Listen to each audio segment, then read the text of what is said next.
Pronto. Ótimo, gente. Nós estamos agora aqui diante do texto de Efésios mais uma vez, né? Efésios capítulo 3, a partir do versículo 14. Vou só fazer um pequeno ajuste aqui também nas minhas janelas aqui, que tem muita coisa aberta.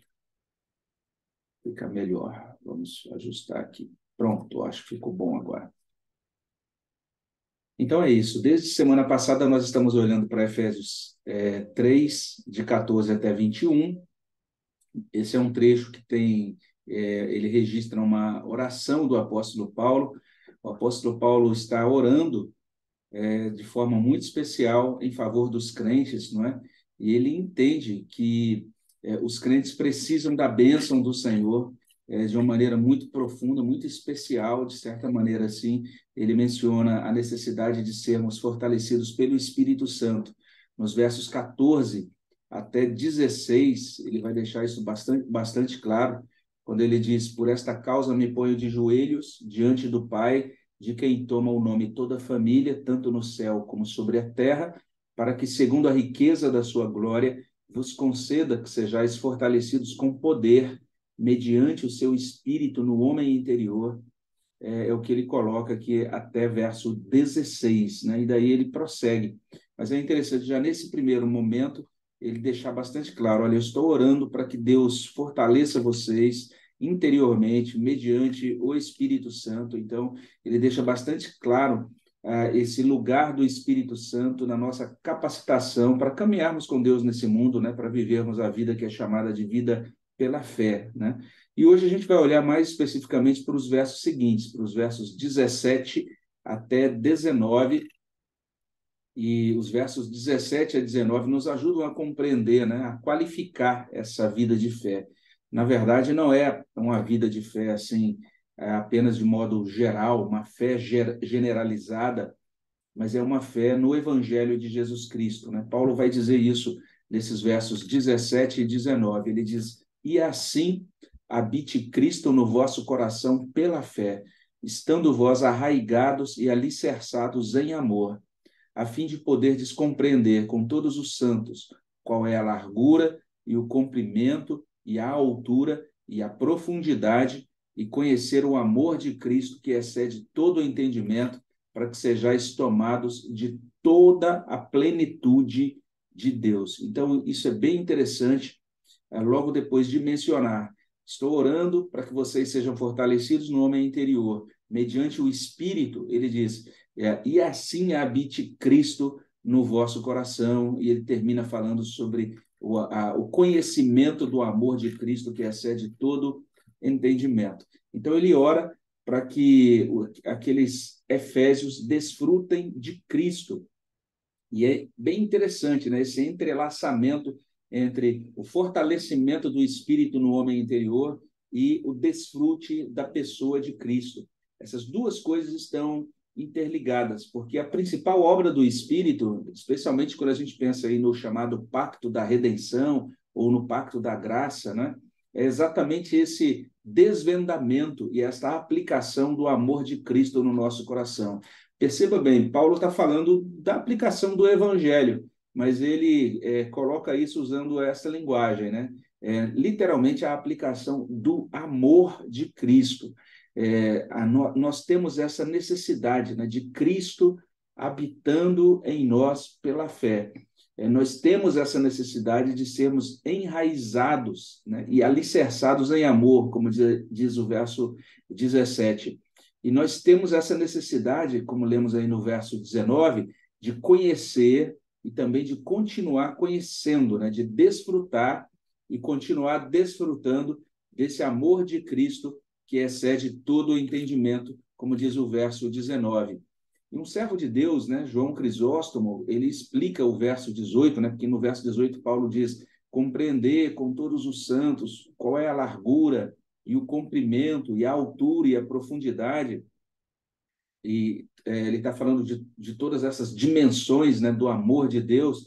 E Crisóstomo comenta esse versículo dizendo assim, que nós precisamos conhecer de modo apurado o mistério do evangelho que é dispensado em nosso favor.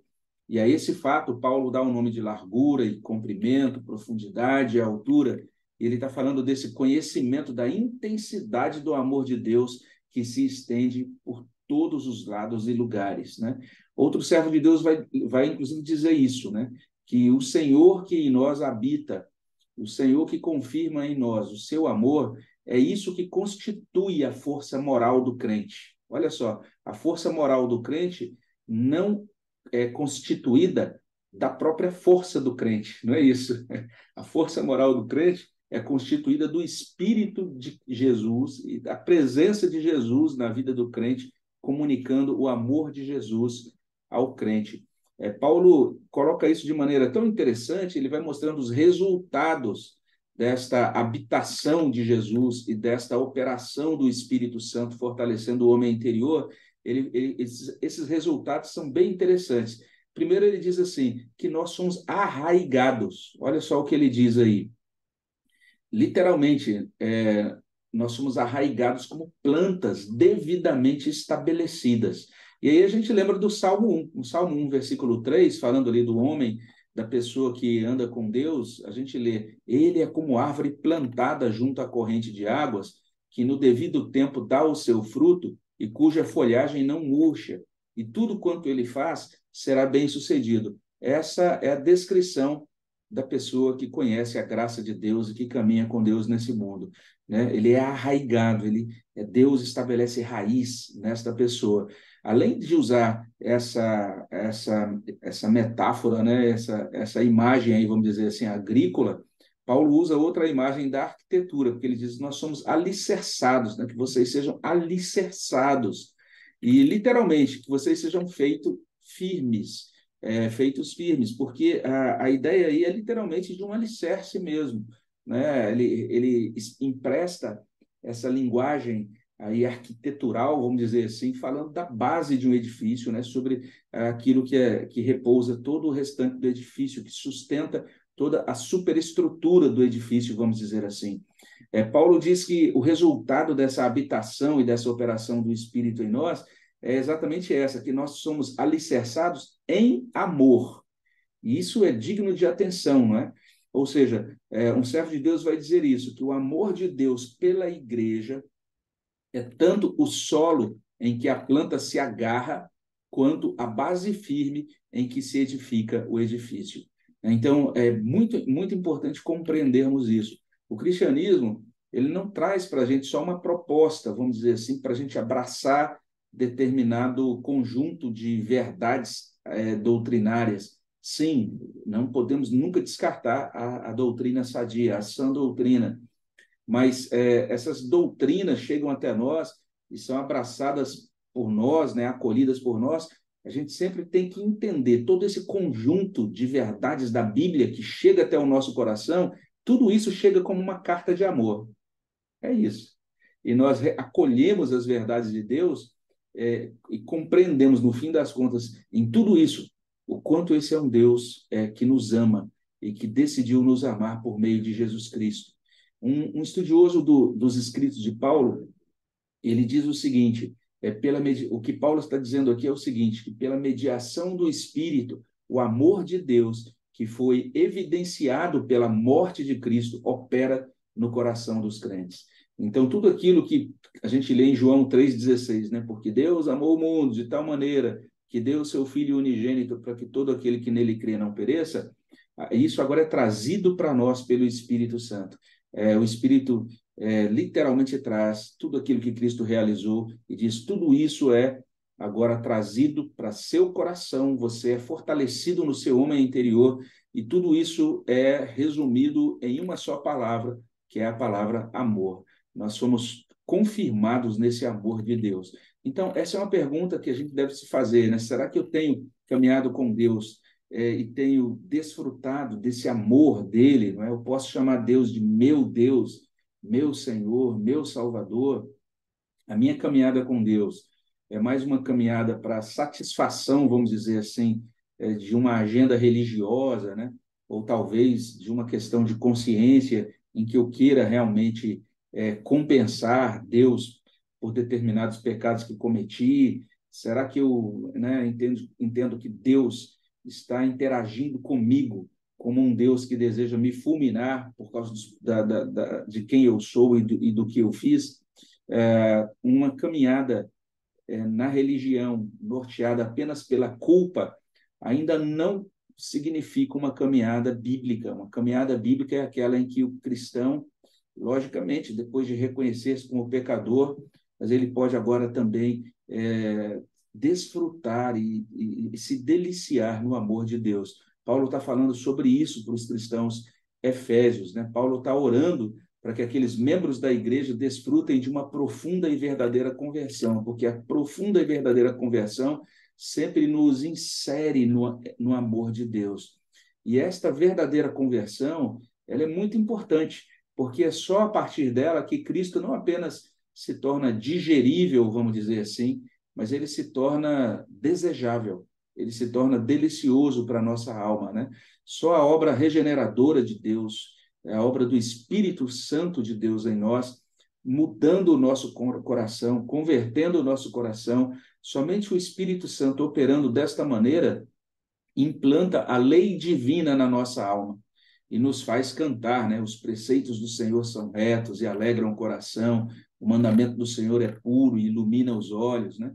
E a gente, eu menciono aqui um trecho de um diário, do diário de um homem chamado David Brainerd, e esse servo de Deus escreveu algo muito interessante, né? Ele escreveu isso há muito tempo atrás, no dia 28 de novembro de 1740, e ele escreve o seguinte, olha só que interessante: na minha devoção noturna, apreciei preciosas descobertas sobre Deus e fui indizivelmente confortado pela passagem de Hebreus 12, 22 a 24. A minha alma desejava alçar voo até o paraíso de Deus. Anelei conformar-me com Deus em todas as coisas. Um dia ou dois depois, muito me alegrei com a luz da face de Deus na maior parte daquele dia, e a minha alma descansou em Deus. Que coisa bela, né? Essa inscrição desse diário. E a gente lê isso e a questão é, será que a gente entende o que se passou com aquele servo de Deus ali?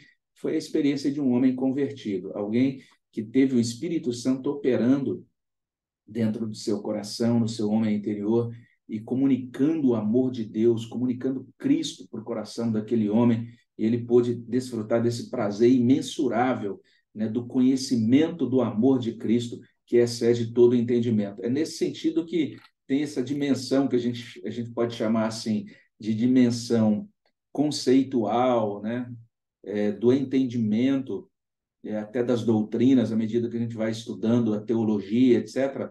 Mas a gente tem que ter uma experiência do amor de Cristo que excede todo entendimento, que a gente não consegue explicar em nenhum livro de teologia sistemática, nenhum curso formal, né? Mas é a experiência do crente tendo o Espírito Santo operando e derramando o amor de Deus sobre o coração desse crente. Então, nós temos essas duas coisas, né? Ou duas facetas de uma coisa só, né? A operação do Espírito no homem interior e esse conhecimento cada vez mais aprofundado de Cristo habitando no coração. O que Paulo está dizendo aqui em Efésios 3, de 14 a 21, é que a operação do Espírito Santo com poder no homem interior aplica o Evangelho. E isso é o fundamento da nossa vida de fé, né? Então, a gente pode dizer, a partir disso, né, desses versos aí, especialmente até o verso 19, que o fundamento da vida de fé é o Evangelho, que a gente só caminha com Deus pela graça e no poder do Espírito Santo.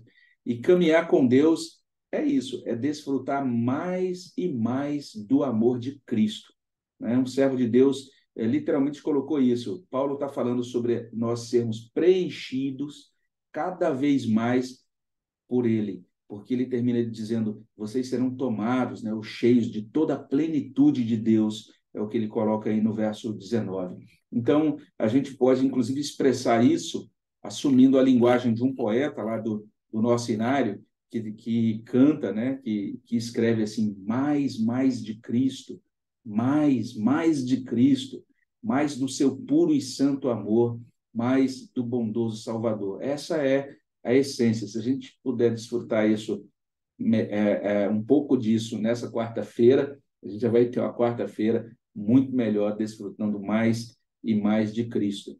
Então, o Paulo está escrevendo isso por algumas razões. A primeira razão é a gente se esgota. E a gente precisa do quê quando a gente se esgota? A gente precisa do Evangelho, da confirmação do amor de Deus no nosso coração. Não apenas na conversão, a gente precisa disso todo dia, né? A gente precisa voltar a beber essa água limpa das Sagradas Escrituras, a gente precisa de revitalização contínua. De tempos em tempos, a gente precisa de visitações da graça bendita, confirmando-nos no amor de Deus. A gente precisa ser confirmado nesse amor cada vez que a gente desfruta, inclusive, da palavra, dos sacramentos, quando a gente ora, né? Porque se você ora e você simplesmente tem aquela experiência árida, né? De que parece que Deus está tão longe de você, e como é gostoso você, então, perceber a presença de Deus, confirmando o amor dele quando você busca a presença dele em oração, quando você também caminha na comunhão dos irmãos. Então, nós temos de reconhecer essa necessidade. A necessidade é tão grande que Paulo diz: eu me coloco de joelhos, né? Eu quebro até a tradição judaica aqui e me lanço aos pés de Deus em joelhos para pedir essas bênçãos em favor de vocês. Nós também precisamos nos colocar diante de Deus com humildade, quem sabe até chorar diante dele, até a gente ser restabelecido nessa pureza de coração, de buscar realmente que o Espírito Santo, e pedir e clamar que o Espírito Santo fortaleça o nosso homem interior e nos conecte, né? nos dê essa experiência de conhecer todas essas dimensões e a profundidade do amor de Deus. Nós temos de buscar, inclusive, ajuda todas as vezes que nós percebermos em nosso coração que a chama do Evangelho está enfraquecendo. Isso é muito importante. Por quê? Porque não dá para a gente ser testemunha do Evangelho sem desfrutar das bênçãos do Evangelho, né? Então, o que Paulo está trazendo para a gente é esse padrão muito bíblico. Cristo nos converte, Cristo habita em nós, Cristo nos fortalece com seu Espírito, ele nos informa, transforma, transborda com seu amor, e daí nós vivemos nele e para ele nesse mundo, nós vivemos pela fé. E então, fortalecidos nele, tomados pela plenitude do poder dele, a gente pode romper nesse louvor sincero que consta aí no finalzinho, né? Efésios 3, 20 e 21. Ora, aquele que é poderoso para fazer infinitamente mais do que tudo quanto pedimos ou pensamos, conforme o seu poder que opera em nós, a ele seja a glória na igreja e em Cristo Jesus, por todas as gerações, para todos sempre. Amém. Então, é interessante, a gente meditou semanas atrás no Pai Nosso, e aqui temos o apóstolo Paulo terminando outra oração. Não sei se vocês se lembram, quando a gente terminou o Pai Nosso, a gente falou assim: o Pai Nosso serve como um padrão para as orações, mas a gente pode fazer outras orações, mas o importante é que essas orações tenham, de certa maneira, uma certa similaridade, né, no que diz respeito aos tópicos e a estrutura, a esse modelo de Jesus. E a gente percebe uma semelhança aqui, porque assim como a oração de Jesus terminou também dizendo que do Senhor é o reino, o poder, né, e a glória, o apóstolo Paulo também termina essa oração com amém e com essa expressão de adoração ao Senhor, né, que nos comunica essa dádiva muito preciosa do seu amor por meio de Jesus Cristo, né? Então nós vamos ter a oportunidade de orar sobre isso já daqui a pouquinho. Antes a gente vai também compartilhar os nossos pedidos de oração, e antes de compartilhar os nossos pedidos, a gente vai pausar aqui o nosso vídeo, né, para a gente poder compartilhá-los. Deixa eu fazer uma pausa no vídeo de hoje.